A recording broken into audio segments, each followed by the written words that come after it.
Deputados, deputadas e o povo brasileiro que acompanha esta sessão da Câmara Federal.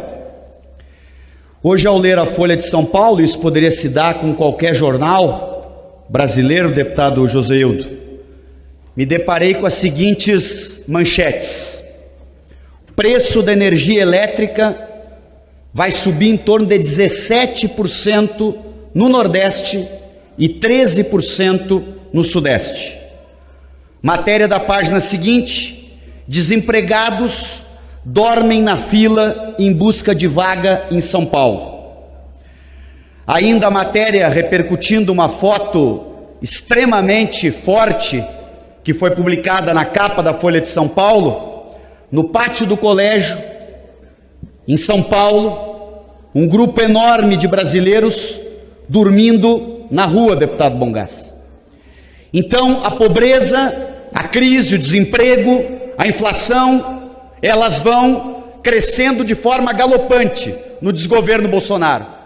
Mas o que mais me impressiona, não que me impressione, deputado Charles Fernandes, porque nós conhecemos a frieza e a falta de capacidade do atual presidente, é que neste mesmo jornal diz o que o presidente fez ontem. E ele foi fazer um discurso para empresários do setor de supermercados de São Paulo. E qual foi a frase central do discurso dele, deputado Joseildo? Eu vou ler ipsis literis. Podemos ter outra crise, podemos ter umas eleições conturbadas. Imagine acabarmos as eleições e pairar para um lado ou para outro a suspeição de que elas não foram limpas. É impressionante a frieza e o desejo que este presidente tem, que está com seus dias contados na presidência, de tumultuar o processo eleitoral que ele já dá por perdido. Esta é a realidade. Ele já dá por perdido o processo eleitoral. E ele insiste dia e noite em contestar o suposto resultado da eleição. E ao invés de fazer uma reunião com o Ministério para ver como gerar empregos, para ver como combater a inflação, para ver como combater a pobreza, ele insiste que o debate central do Brasil é a urna eletrônica da cabeça do Bolsonaro. Porque tem uma urna eletrônica que é uma invenção do Bolsonaro. A urna eletrônica insegura é uma invenção do bolsonarismo para alimentar a guerra cultural das redes sociais, porque é disso que eles vivem. O único ministério que funciona no governo deles é o gabinete do ódio, são as fake news, são as mentiras, é a fábrica de mentiras que a família Bolsonaro organiza com, e eu peço 30 segundos para concluir, presidente, com a milícia digital criminosa, que é efetivamente aquilo que Bolsonaro lega ao país.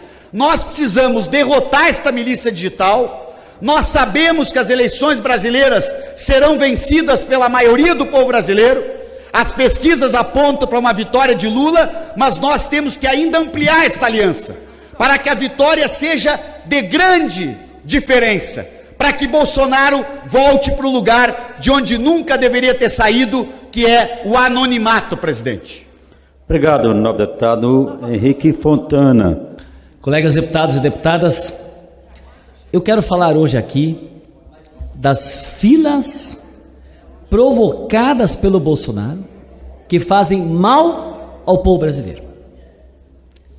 A fila do INSS, 1,5 milhão, 1.800.000 pessoas esperando para se aposentar, leva 2 anos hoje para se aposentar, perícias que não são feitas para auxílio assistente de trabalho, auxílio maternidade também atrasados, auxílio doença e pensão.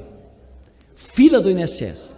E nós tínhamos votado 1 bilhão aqui, ele vetou para estruturar o INSS e nós não conseguimos derrubar o veto. A fila do INSS provocada pelo Bolsonaro. Mas eu quero falar de outra fila. O Bolsonaro acabou com o Bolsa Família, que era um programa que dava renda, ajudava as pessoas, reconhecido nacional e internacionalmente. Ele acabou com esse programa e tirou milhões de pessoas do auxílio emergencial e criou o auxílio Brasil. Só que hoje está nos jornais uma fila de 1.300.000 pessoas esperando por esse benefício. Mais uma fila criada pelo Bolsonaro. Eu quero falar aqui da fila de 12 milhões de brasileiros desempregados, e uns no subemprego, outros no desalento, que nem emprego mais vão pedir. Eu quero falar aqui da fila para ter comida, a fila do osso que voltou no Brasil. As pessoas procurando carcaça, pezinho de frango ou osso de carne. Sem carne. Eu quero falar aqui da fila do SUS, da incompetência do governo comprar remédios para fazer cirurgias ou atender as pessoas. Eu quero falar aqui da fila dos agricultores que vai no banco, quer plantar, quer produzir, mas não tem mais crédito subvencionado. Eu poderia falar de tantas filas provocadas pelo Bolsonaro que fazem mal ao povo do Brasil. Sim, o Brasil vive, colegas deputados, filas enormes que desgraçam a vida das pessoas e das famílias, porque não passam a ter renda, são doentes, são aposentados, que querem sua aposentadoria, que o governo faz caixa em cima do dinheiro que pertence à população brasileira. É o doente, é o que se machuca no trabalho, é a pessoa que precisa de um crédito. Por isso, há no povo brasileiro, e eu encerro com isso, esperança, porque viveu outras épocas onde não tinha essas filas. E nós queremos, neste debate, mostrando esse desgoverno e esse descalabro perante programas sociais do país, que só aumentam essas filas da desgraça, a gente reconstruir novamente espaços de qualidade de vida, de dignidade para as pessoas. E essa esperança tem nome. O Lula evitou essas filas e ele se coloca novamente para reconstruir um Brasil mais soberano e com qualidade de vida para o nosso povo. Há esperanças. Se não bastasse o fato do presidente Bolsonaro ter desmontado as políticas públicas de acompanhamento às crianças com transtorno de autista, não bastasse o fato do presidente Bolsonaro ter defendido a segregação com escolas separadas para autista, impedindo a inclusão, não bastasse o fato do presidente Bolsonaro ter defendido eletrochoque para crianças autistas, imagine, o presidente defendeu eletrochoque para crianças com transtorno de autismo.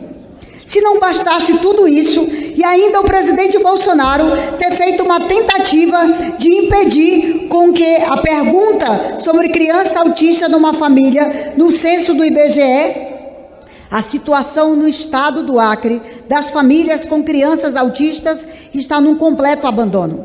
O governador Gladys Cameli e o prefeito Bocalon, especialmente o prefeito Bocalon na capital, tem abandonado completamente o acompanhamento dessas famílias e dessas crianças. Os dois centros, um não tem os exames necessários, deputado Léo de Brito, Vossa Excelência, que é do Acre, tem acompanhado esse processo também. Se não bastasse o fato de que eles não têm acesso a nenhum exame, porque eles esperam meses e anos para fazer qualquer exame para poder diagnosticar o autismo, não bastasse o fato de que as escolas de Rio Branco não têm mais o acompanhamento, o cuidador, as pessoas preparadas para atender, essas famílias estão no abandono total.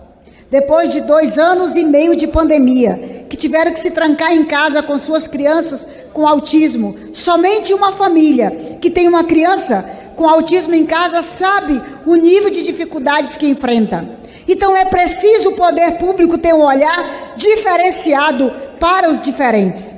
E aí nós não podemos aceitar que o governador Gladys, que o prefeito Bocalon em Rio Branco abandone completamente essas famílias. Essa semana eu recebi aqui uma carta e recebi um grupo de mães que se intitulam Movimento SOS Autistas do Acre. É mais um movimento que pede socorro, porque são vários movimentos no Acre, vários grupos de mães, e agora é mais um grupo de mães que pede socorro, que pede atenção para que sejam ajudadas no cuidado com seus filhos autistas. O governador Gladys Cameli, o prefeito Bocalon e o presidente Bolsonaro têm abandonado completamente as famílias que têm crianças com autismo em casa. E nós precisamos denunciar. Obrigada, senhor presidente.